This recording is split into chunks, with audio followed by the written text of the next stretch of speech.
Hello everyone, Pat Farabee here. This is a video response to Basketkased. He responded to my video about virtual morality, and I think he made some good points, and I wanted to address those. First, real quick about Fallout 3. I would suggest Fallout 3 for anybody. It's fun for a while at least. Now, I think that it could have been better. I think there could have been more variety, particularly in the types of different enemies that you face. Also, I think it's kind of boring after a while in the weapon department. There's not enough different variety there, or the amount of armors that you can wear. There's a lot that could have been improved on the game, but I think it's a great game, at least for a while.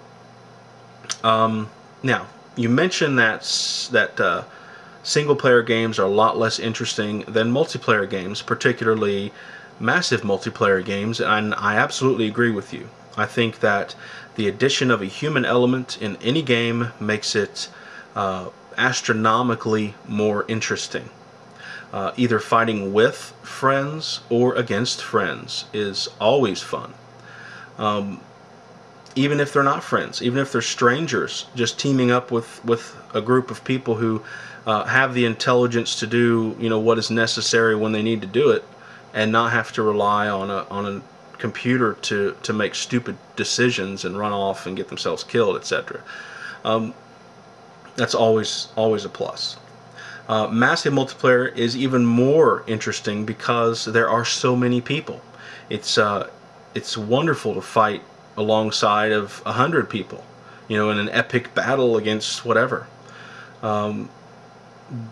If for anyone who's never experienced that, I always suggest at least once going out and finding a game like that where you can experience something to that effect.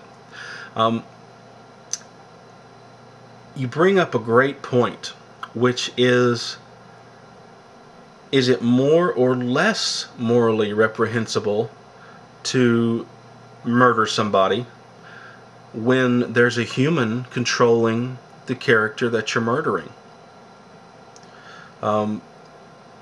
For instance, in Grand Theft Auto, you run around with a machine gun, you shoot, a random passerby, and it's a computer program. It's all virtual, no harm, no foul. In a game like EVE Online, which he mentions, which is very near and dear to my heart. I've played that game probably about 4 years since its release. There's an actual person behind that. Now, for those of you who don't understand the concept of EVE Online, be real quick with it here. Basically, you're a spaceship pilot. You start out with a really shitty spaceship with really shitty guns, and you work to upgrade yourself from there. So you can mine resources and sell them to get money, or you can make things and sell those on the market, or a lot of things you can do in any other game, with the added profession of pirate, that is, murderer. You can hijack somebody, kill them, and take their stuff. Now, for the longest time, I resisted this urge because of basically the same problem that he mentioned. There's another person behind that keyboard. There is someone there who has had to go through all the tribulations that you went through to get to where they're at. It may take you a month, it may take you 2 months to build up to your first really good ship in EVE Online. And then some jackass comes along, and in less than a minute, boom, you're gone. You're dead. And that sucks. It's like a kick in the balls when that happens to you. Sometimes you might close EVE down and curse and stomp off and come back 3 hours later and go, fine, I'll start over, and you go back to the belt and start mining again. It sucks. But what separates EVE from a game like, say, or from any virtual environment, let's say something that's not even really a game. Let's take Second Life, for instance, which is more a life simulator. What separates something like EVE from something like Second Life is that the people that signed up for EVE knew the rules. When you go into that low security section of space, a warning pops up and says, hey, you know what? If you go out here, some jackass can come along and blow you up and take your stuff. Are you sure you want to go? And there are benefits to going into that lower security section, and there are risks, and it's a risk benefit assessment in your own mind of whether or not you're willing to risk that 2 months of hard work to go into that section and then lose it all. Now, for something like Second Life, which I don't even say is a game, I think that's more of a life simulation.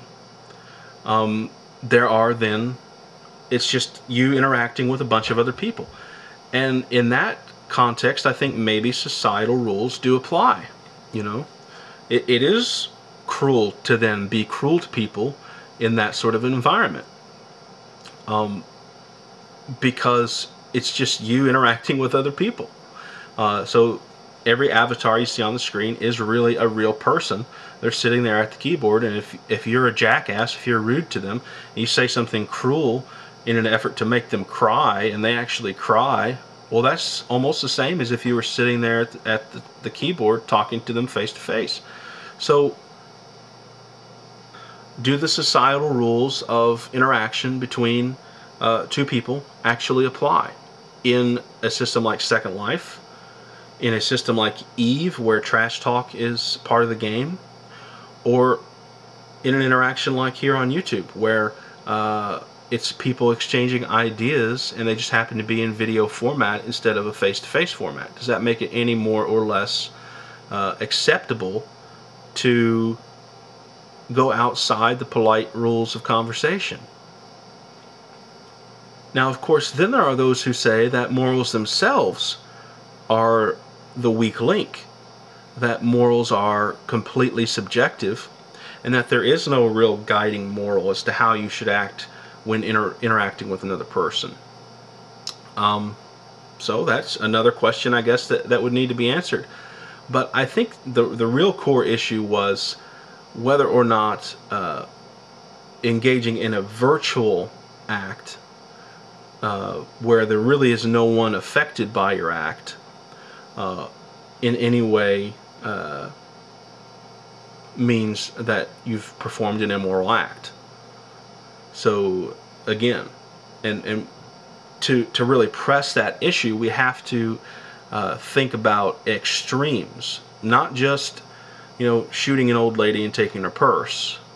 I'm talking extremely morally reprehensible acts that involve no one but you and a virtual world. Is that in any way morally reprehensible? But anyway, enough babbling.